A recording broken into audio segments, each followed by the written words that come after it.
All right, everyone, welcome to Theologically Recovering. This is part of the Arise Addiction Recovery Program at Lake Fork Church. And so what we're doing in this portion of our podcast is we are breaking down some of the older Disney cartoons and some of the old fairy tales, fables, and maybe some different cartoons along the way. Kind of doing what Jesus did with the parables, how he told people, explained the kingdom of heaven in such a way that everyone would understand it. So we're taking some of these old stories that we're all kind of familiar with, or maybe we've, heard of them or whatever, and breaking them down and just trying to use them as our illustration for people to see, for specifically in this portion about Arise the Addiction Recovery, about how they can come out of the bondage of addiction and how they can get some help. So we're going to try to do some that's testimonies and maybe some panel discussions. But in this portion, we're going to focus on some of the cartoons. We just came out of a series, the Pinocchio series. It was a 7-portion series, seven episodes that was in that series that broke down the life and kind of a linear progression of Pinocchio. It starts off with him being the little wooden puppet and how he moves into having to face different obstacles along the way until at last, finally, he adopts the responsibility that he has been given to be brave, truthful, and unselfish, and then he goes and faces Monster of the Whale. So it was kind of each portion we just broke it down. With Peter Pan, the way it's kind of come to me to do is that we're going to break down each of the characters. We're going to tell the first one we're going to do here is about Wendy. We'll break down the character of Peter Pan. We'll break down Captain Hook, and just however the Lord leads us in that. But for now, I know that we're going to try to bring out several of the characters. And when you go back, of course, you always got to get a context to anything that you read or anything that you study. Peter Pan was written. It was a play. It was originally in an adult novel and a play at the early 20th century by a man named J.M. Barrie. But when Disney adopted it in 1953 and turned it into into a cartoon, you have to kind of understand what was happening there. With Pinocchio, the one we just came out of, Pinocchio was done in 1940. Well, Eastern Europe was already in war. The United States would join the war a year later December 8th, 1941, right after the Japanese bombed the Pearl Harbor base there. And so they would join the war. So the world was already in war. They just came out of the Great Depression. And so the story of Pinocchio was you got to adopt responsibility, that life is hard, that their life is suffering, and so you have to adopt the responsibility. A lot of these old Disney cartoons and old stories was done for that reason. They wasn't just to entertain, they was to make you think. There's a portion in the Bible where it says, and while I was musing, the fire burned, which means the word muse means to think richly and deeply on something. And it says, in the Bible, it says, when I was musing, when I was thinking deeply, there was a fire began to burn. As long as you're amused, which means the opposite of muse, as long as you're amused, you won't really think deeply or richly. And so these old cartoons was not done for entertainment. They was done to make you think about what was happening, to adopt responsibility, to grow up. And, of course, you go back, 60, 70 years ago, people did grow up. Now it's not the case. Let's just say that it's a different world right now. But still yet, we've still got to adopt responsibility and we've got to mature. So 1953 is when the Disney cartoon Peter Pan came out. Well, the world had already came out of the war. The war ended in 1945. But communism had started, the fight over the Berlin Wall and all this, communism and capitalism, and that became the Cold War and was a very real threat. And so still the message was, you've got to grow up, you've got to adopt responsibility. And throughout the years, over the last almost 70 years, Peter Pan has turned into this. Maybe this, people look at it as this childish innocence about, it'd be better to be a child, but that was not what the story was about. The story was about Wendy having to adopt the responsibility to be the adult. So we'll break her story down here. We won't try to be long with it, but you got to get the idea of what's happening, of why this story is even being told, and to try to draw out of that. I remember reading years ago, reading the story. I believe it was either Tom Sawyer or Huckleberry Finn, but it was Mark Twain at the beginning of his, at the foreword of it or whatever. He is challenging you to try to find the moral meaning of it might have been Tom Sawyer, but it was to try to find the moral meaning to it, and it was a challenge to do that. So when you look at any of these old stories or anything, for instance, try to find what the author is trying to say and try to get the meaning behind it. And so with Peter Pan, we want to break it down because I believe it applies so perfectly to addiction recovery. Because until you adopt the responsibility that you're going to take stock of your own life, that you are the captain of your own ship, so to speak, until you do that, nobody can help you. I mean, we can try and people can try, but until you make up your mind that you're going to do it, nobody can help you. We've saw people and had friends and family that have lost the battle to addiction, that may have all the certificates and have completed the classes and still lose the battle because nobody else can do it for you. You have to adopt that responsibility, like Pinocchio, who has to be brave, truthful, and unselfish. And then we also have to adopt that. It's like when Wendy, with the story here with Wendy and Peter Pan, is that she has to grow up, and that's really the whole basis of the story itself. So the scripture we'll use today is 1 Corinthians chapter 13. This is the great Apostle Paul, who says, "When I was a child, I spake as a child. I understood as a child. I thought as a child. But when I became a man, I put away childish things." And so we want to use that scripture here, and we're just going to start with the character of Wendy. And so Wendy is actually the whole central focus of the movie. At the beginning of the movie, Wendy is she's in the nursery. Her two little brothers are playing Peter Pan and Captain Hook, and what they are doing is they are acting out the stories that she's told. Now, where she got the stories, we don't know, but she has told the story. And the movie and says that Wendy was the authority on Peter Pan. She told all the stories. And so in the beginning of it, their father comes up there and he trips over some stuff and he gets mad, and the little boys have drew on his shirt and they've hit his cufflinks, and so he's angry. They're supposed to be going somewhere, and Wendy has got to this place. It looks like that she is probably a teenager, and he says, "All right," he said, "this is enough of this. You're filling the boys' heads with all this stuff. It's time for you to grow up." And he tells her this will be your last night in the nursery.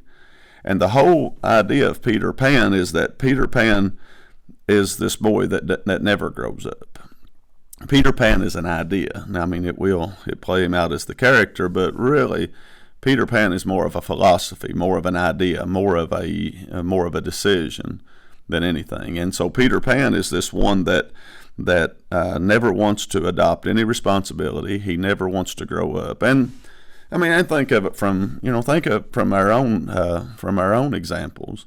We've saw these people. You see people that you expect somebody when they're young, when they're a teenager, early 20s. You expect them to do certain things. I mean, it's just maybe par for the course. Now, I'm not justifying it. I'm saying it's not a great surprise if you see a teenager or somebody in their early 20s that doesn't take their life very serious. They're not maybe pursuing a career, or they're not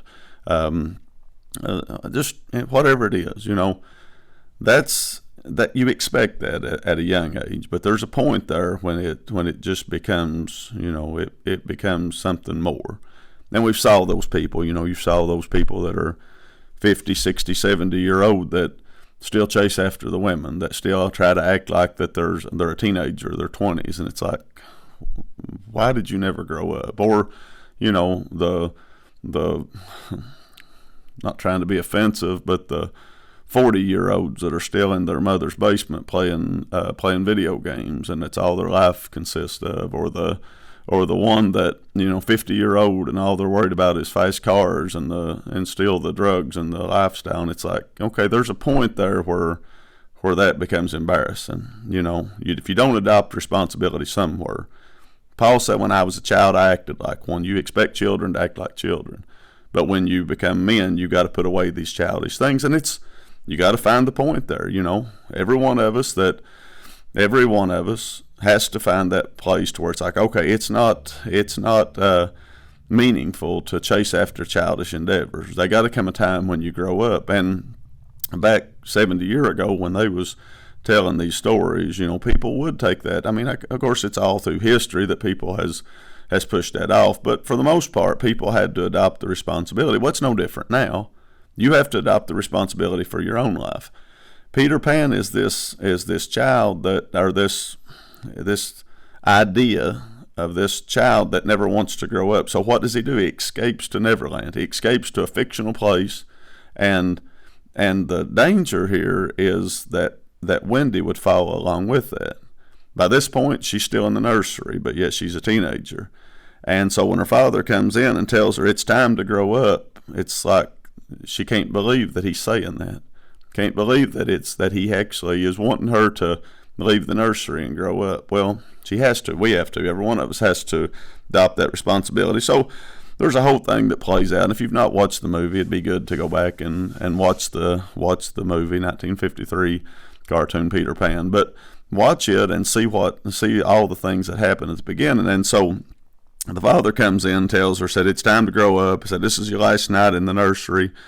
He takes the dog's outside, or the dog's been in the house, and he's dragging it outside to put it on the chain, and he even talks to her. Her name's Nana the dog, and he says, sooner or later, he said, people have to grow up. And inside, Wendy is talking to the mother and says, but mother, I don't want to grow up. And so the entire Peter Pan story hinges on this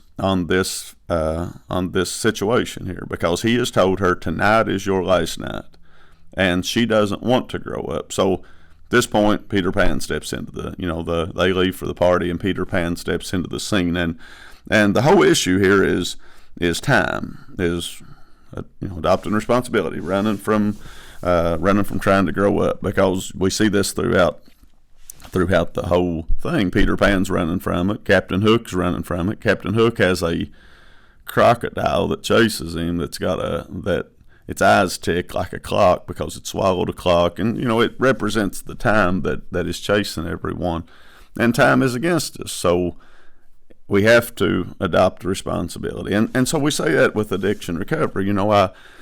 There's a time when maybe it's not that. Let's see, how do they say that?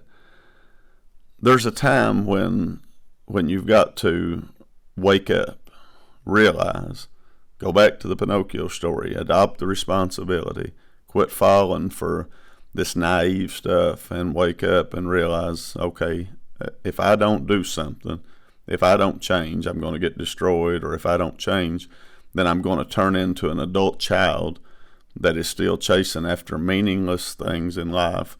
And as Christians, we see that as you got to be careful, because time is against you. And one of these days, time's going to run out, and as the tree falls, so shall it be. Whichever way the tree falls is the way it's going to lay. And if you leave this world without Christ, or you lose the battle, then there is destruction is waiting on you. So you gotta wake up to that. So the whole idea here is that Peter Pan is running away from trying to grow up, but Peter Pan is an idea. Again, I'll say that Peter Pan is simply an idea. And we've got to get that idea behind us. We've got to, I hate to keep saying that. It sounds so cliche. You've got to adopt responsibility. But I mean that. You have to do it for yourself. Nobody else is going to do it for you. And so what are you going to do about it? When are you going to take stock of your life? When are you going to step up and realize, if I don't do something, it's not going to get done? Every one of us had to come to that place. Every one of us had to go from being the child to being an adult. And, it would do very well to go back and to look at your life and think, all right, what am I doing? What am I chasing after right now that is absolutely destroying my life? What is it that I'm doing that's destroying the people around me or hurting the people around me? And am I doing what I should be doing? Am I stepping up into the role of, back to the Pinocchio story? Pinocchio at one point was naive and falling for everything, but by the end, now he was the one that had to step up and save his father. Well, as time progresses, that's what we'll have to do. We'll have to step into that role. Well, Wendy, the whole point is this is her last night in the nursery, and so the story plays on that fact. Whether or not this is actually a dream, at the end of it, it's kind of vague about what's actually happened there. But at the end, she realizes that being a child and staying a child is not right, and so at the end, she finally says, "Now I'm ready to grow up." The reason she says that is because she went to Neverland.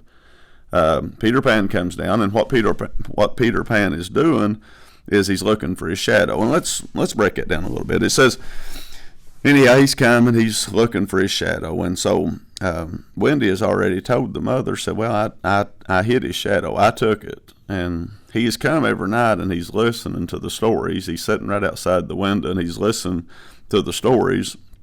But the stories are about him. And you see this narcissistic action. You see this, this childish behavior about all he's worried about is hearing stories about himself. The reason in the movie why Peter Pan comes and sits outside the window is he wants to hear stories about himself. And okay, look at it now. What is so much stuff revolved around? Why is so much social media, and why is so much what was it? The Oxford Dictionary had to add the word selfie back a few years ago. It was the word of the year, the word selfie, because people want to take self-pictures. They want to hear self-stories. It becomes very self-centered. Anthropocentric. It's people looking at their self and wanting to hear stories about their self. Well, if all this is it's just simply about us and about our own satisfaction, our own happiness, and we don't realize that there are people around us that needs help, that needs us to grow up, to adopt that, As a parent, the Bible says that if a man won't take care of his house, he's worse than an infidel, and he's denied the faith. And so as parents or whatever we are, as we mature, that's part of maturing is taking on the load, taking on the responsibility, taking up the cross, to use a Christian term, to bear the cross and to bear one another's burdens. And so, but Peter Pan, being the little boy that won't grow up, he comes down and all he's doing is wanting to listen to the stories. Well, Wendy says she took his shadow, which is kind of an odd thing, as he comes in and he's looking for his shadow that night. And what is the shadow? The shadow is simply a projection of yourself that has no substance to it.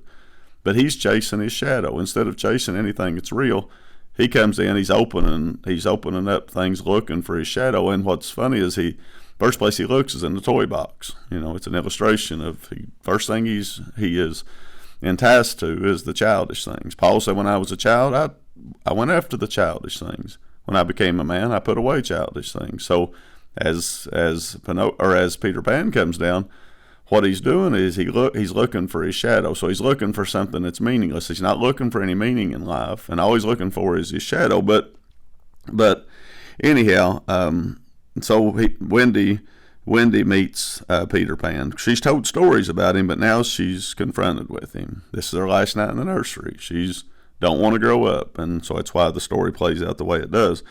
So Wendy asks him what he's doing. He says he's looking for his shadow, and Wendy says, well, how did Nana get your shadow? And it says Nana was the dog, and says she jumped at me at the window. And he says, well, what? Or she says, what were you doing here? He said, I came to listen to the stories. And she says, my stories? And she says, but they're all about you. And he said, well, that's why I like them. And again, I used this. I preached a message one time on Peter Pan at church. And I said, if you don't think that people are narcissistic, including every one of us, look at a group picture. Look at a group picture that you're in. And the first thing you want to do is see how you look. And then from there, you'll look around at the rest of it. He comes down that night. He wants to hear stories about himself. Or he wants to hear stories, and she says, but they're all about you. And he said, well, that's why I like them. He said, I like to hear about myself, And so it shows you that he's a child, because all he's worried about is wanting to listened to stories about himself, and he loses his shadow. He loses his identity because he's only worried about himself. Again, one of the greatest meanings to life is not about having success or to have, let's see, how would you say that? I guess that would be success, is to adopt the responsibility, to have some purpose, to make your mark in the world, and to do what you was called to do. You know, you're called to be more than just simply chasing after childish things that don't amount to anything. You're called to take up your role in society, to take up your place, to bear the banner. You know, we say it as Christians. Okay, well, people that's went before us, they had to bear the banner. The reason why our church has lasted 100 years is because there've been a lot of people that's carried the banner. Well, if I don't grow up and pick it up, and nobody my age does, then the church will die if we don't pass that on to young people and they don't take it up. So it's been our job. I'm 40-year-old. It's been the job of those before us to teach us to make our mark in the world, but also to go to those that's the younger ones. And again, that's why we emphasize a youth group. That's why we emphasize the drug addiction recovery group is for you to pick up the banner, to make your mark in the world, and not to get wrapped up chasing after this childish stuff, the drugs, the alcohol, the lifestyle, all that stuff that is meaningless, that will lead you to destruction. And so what happens with Peter Pan is he comes down, and the only thing he's worried about is childish stuff. He loses his identity because he's worried only about himself. But so Wendy tells him, she says, "I'm so glad that you came back tonight." She said, "I might never have seen you." And Peter Pan, he's just kind of still not paying much attention, but he says, "Why?" He's not paying attention to what she's saying, really. And he says, "Well, why?" She says, "Because I have to grow up tomorrow." And at this point, this panics him. He turns around. He's appalled by this idea that she has to grow up. He spent his whole existence not wanting to grow up. And so the moment she says, "I have to grow up," he can't believe that she's saying that. And he says, "Grow up." And she said, "Tonight's my last night in the nursery." He says, "Well, but that means there's no more stories about me." And she's crying at this point, starting to sniff. She said, Well, he can't stand that, because this other person that had been feeding his ego is going to grow up. He can't stand that. And so he immediately then makes a plan to get her out of there so she don't have to grow up. Now you think about it. You think about all the people out there that the times that we would have gotten better had it not been somebody come along that hindered us. And we're not trying to be victims here, not trying to blame somebody else, but we know for sure that they've been those in our life that when we wanted to do better, they come along and they didn't want that. And why didn't they want that? Because they was separating. They was taking responsibility.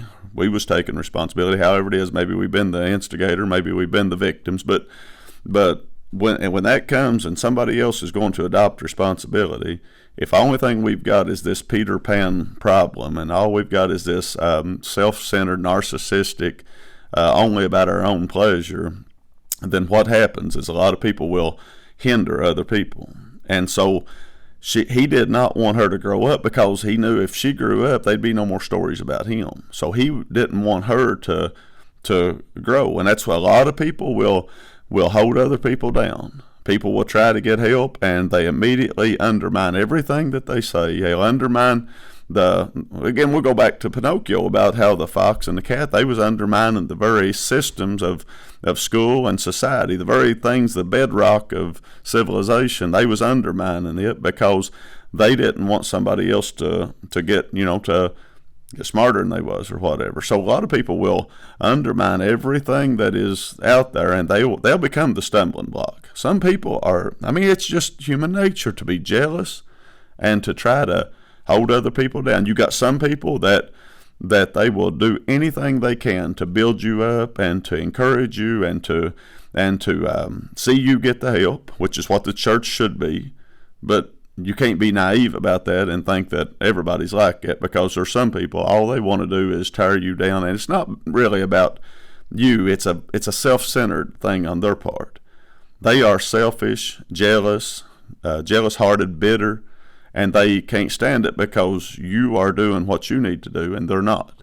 And this Peter Pan, and again, you could see that a lot with drug addiction. Again, these people that are well beyond the years that would even be acceptable, if it was ever acceptable. And I'm not giving a license for any of it, but I'm just saying there's a time there when it's like, okay, come on, man, it's time to grow up with this stuff. But they'll hold everybody else down because they cannot stand somebody being accepted and them not. Go back to the story of Cain and Abel in the Bible. Abel had offered what was proper and what was right. God accepted it. The fire fell. That's how you knew that if a sacrifice was accepted in the Old Testament, is whether or not the fire fell. Well, Abel's sacrifice was accepted of God. Cain's was not. Instead of Cain then using Abel's sacrifice as an example of what he needed to do, instead he murdered his brother. He got angry. God even spoke to him. God knew what was going on in his heart. He said, Cain, if you do good, will you not be accepted? But if you don't, sin lies at the door. And what he was saying is sin crouches at the door like a predatory cat waiting to jump on you. And instead of Cain doing what he should have done, instead he killed his brother. Peter Pan that night, whenever he hears that Wendy is going to grow up and said, this is my last night in the nursery, he then says, makes a plan, says, no, that can't be. He cannot believe that somebody would want to grow up and better themselves. Again, when you look at the story, it's not this naive little boy. It's kind of a sinister meaning behind that. I mean, although there's things that Peter Pan does in the movie that is admirable, they're also, from the very beginning, it was not admirable what he was doing. He was trying to keep her from growing up. He was trying to be a stumbling block, and you're going to meet a lot of those along the way that are going to be stumbling blocks to you. They're just going to try to stop you from doing better. You try to quit doing drugs, there's going to be somebody come along and offer them to you. You try to quit drinking, somebody's going to offer you a drink. You try to quit the lifestyle, somebody's going to come along and say, hey, let's go do this, let's go party, whatever it is. There's always going to be somebody that will try to stand in your way and block you from growing and maturing and doing what you need to do. And the reason they do that is not because they care for you, it's because they don't want to see you. They don't want to see you do better, and they feel like the best way to do that is to hold you down. They can't exploit you if they can, if you mature, if you rise above them. And that's exactly what you're doing, is when you adopt responsibility and you start taking your place in the world, then you run off and leave the ones behind you. And we see that. I mean, it's okay. For instance, as a Christian, I always said, well, when I became a Christian, I had a lot of people turn their back on me and friends that didn't want anything to do with me. And it wasn't like just one day they found out I was a Christian and they was trying to stone me. It wasn't that at all. It was that they would naturally start navigating away from you.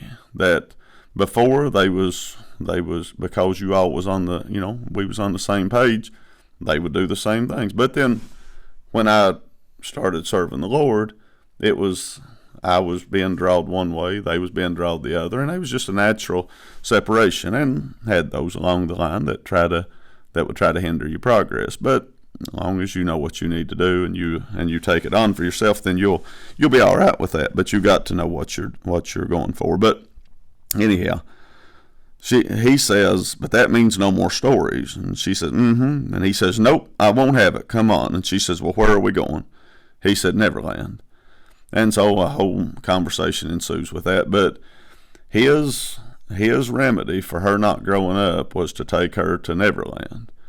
And again, I don't mean to keep always going back to the story of Pinocchio, but when Pinocchio goes to Pleasure Island, you could look at Neverland and Pleasure Island as one and the same place, because Pinocchio, what had turned him into a slave, or what was about to turn him into a slave, was turn all the other little boys in the story of Pinocchio into these donkeys, into these braying donkeys that couldn't think, act, or speak for themselves, was the fact that they was chasing after this pleasure, all of this, just this instant pleasure on Pleasure Island. And when we see behind the scenes, we see what's going on.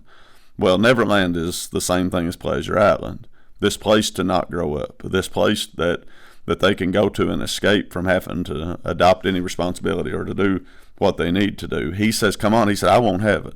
And what he's thinking is, I don't want to grow up, and not only do I not want to grow up, I don't want you to grow up. And so the whole story with Wendy is that the whole story with Wendy here is that she is having to face this moral dilemma whether to grow up or not. And in her mind, up to that night, she thinks it would be best not to grow up. Well, after she goes to Neverland, after she sees Peter Pan for what he is, by the time she comes back, then she is more than ready to grow up. And so we need to end there, get taper down here, but with the whole story of Peter Pan is as she goes to Pleasure Island, or not Pleasure Island, but Neverland, which is the same thing as Pleasure Island. Then she realizes by the time she comes out, by the time she has to face Captain Hook and she has to face all the things that's there and Tinkerbell and all that, by the time she comes out the other end, she comes back home that night. And again, it's kind of vague at the end, but whenever they come back, her mother, I mean, they've been gone, it seems like, for days. And but in the story, they've been in Neverland, it seemed like, for days. Lots happened there, but actually it's just a matter of a couple hours that's passed, because when the mother and father walk back up the stairs, at this point the father had said, well, she's got to grow up. He's already backed up on that, and he's like, well, you know how I get sometimes, and so he wasn't going to force that on her. And I guess you can't. I guess that would be the representation of you cannot force somebody else to grow up. You can't force somebody to quit the addiction. You can try to, but it don't work. At the end, they have to be the one that comes to terms with it, or it'll never work for them.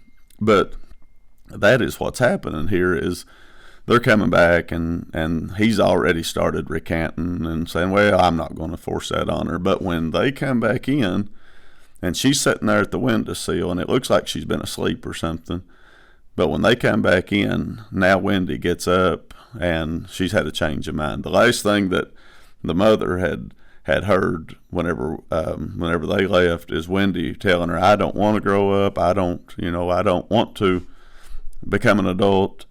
Now they've left. She's had a dream or visited Neverland or whatever happened there. But when they come back, now she's saying, now I'm ready to grow up. And the reason that she's ready to grow up is because she's had to experience some stuff. Just like Pinocchio, he had to experience some stuff. We'll do the Lion King, just like as Simba has to grow up. These stories has got a representation for us. And so by Pinocchio having to face what he faced, then he could face Monstro. By Wendy having to face the meaninglessness of Neverland, the looking at, instead of admiring Peter Pan, because that's what she's doing at the beginning. She's told all the stories. It says she was the authority on Peter Pan. By the time it gets to the end, she's like, no, I'm ready to get out of here. This is not what I really want out of life. And Peter Pan still stays the little boy. He still stays. And again, it's an idea there. It's a way of life or whatever. And now she's saying, no, I don't want that anymore. Because, go back to the scripture, Paul said, when I was a child, I acted like one. But when I became a man, I was ready to put away the childish things. So in our life, people can try to force us to do things, and they can try to insist that we do it. But in the end, it has to be us that says, all right, I'm tired of this.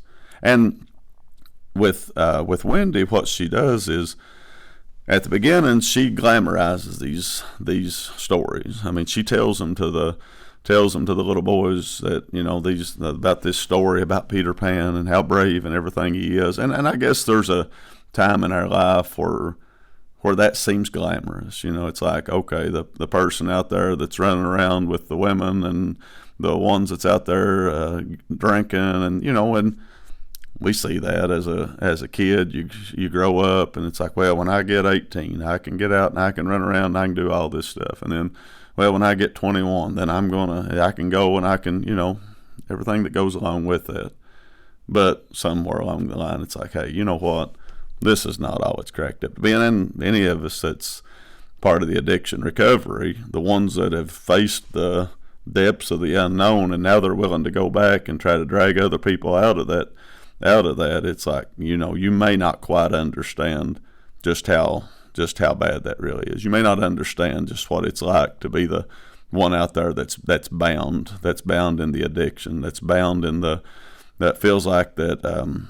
Again, the word addict means a dispute over property, and it's like, okay, now I'm ready to grow up. Now I'm ready to do what I need to do. And so Wendy that night, she says, I'm ready to grow up. And they're like, well, we'll see. But in her mind, she's already crossed that threshold. And she's like, yeah, I'm ready to grow up now. And so Wendy points out the window, and what you see is a cloud that looks like a pirate ship. And, she does brag on, she boasts about Peter Pan, that he was good and everything, but she don't want that herself. She's like, okay, he was brave, but, he's going back to Neverland. I'm ready to grow up. And so she points out the window, and there's a cloud that looks like a pirate ship. It's sailing across the moon, and the mother sees it, and she yells to her husband, which I think his name's George, and he turns around, and up to this point, he's been this bombastic character. It's just everything that he said. He's been yelling, and and it's like he's not. He's got a certain demeanor to him. But at this point, he looks up, and she yells to him, George, and he turns around, and it's like his eyes widen, soften just a little bit, and he sees that pirate ship going through there. And this is what he says, and he says, I have the strangest feeling that I've seen that ship before. And he keeps looking at it, and he said, yeah, a long time ago when I was very young. And the movie ends. And so what he was saying is, I had to face that too. The mother had to face that. Every adult has had to face that. And so what Wendy was facing that night is the very same thing that the father and the mother had faced years before. And when he sees it, it's like it all comes back to him. He's like, okay, now I remember that. And so with us, we, the ones that has recovered or on the path to recovery, we could look at it and say, okay, I remember what it was like to have to face that. I remember what it was like to have to lay down the childish things or lay down the addiction or lay down the world. And it's like a very long time ago. And so for the first time, he relates to Wendy. He relates to his daughter, and he can understand what the dilemma that she's had that night. And so we need that. We need to, every one of us, we need to quit acting holier than thou and acting like we are so high spiritually above everyone else. And it's like, nope, we've all been there. We've all been the Wendy. We've all been in danger of falling into the Peter Pan syndrome. We've all been in danger of going to Neverland and never come back. But we got help. And so by doing that, we need to sympathize with the others that are going through it, and we need to give them the right direction so that they can get their victory. So it's Wendy is just simply that's it. She's had to face Neverland, and she comes back out the other side, and she's ready to do what she needs to do. Same thing with us. Okay, are we ready to face what we need to do? So hopefully next time we'll try to break down another one of the characters, maybe Peter Pan or Captain Hook, and try to break each one down. But for now, that's what this whole episode has been about, is just simply what Peter Pan, what the story is about. It's about Wendy in the dilemma about whether or not to grow up, and by her facing everything that she did, now she's ready. So hopefully we'll all take on the responsibility, take our place in the world, take our place in the church, or whatever else we need to do, and to just realize that although it may look glamorous out there, addiction is not glamorous. It is a danger. And so what are we going to do about it? Are we going to arise? Are we going to get out of the hog pen? Are we going to do what we need to do? Or are we going to sit there and die? So we love you. Hope to see you next time.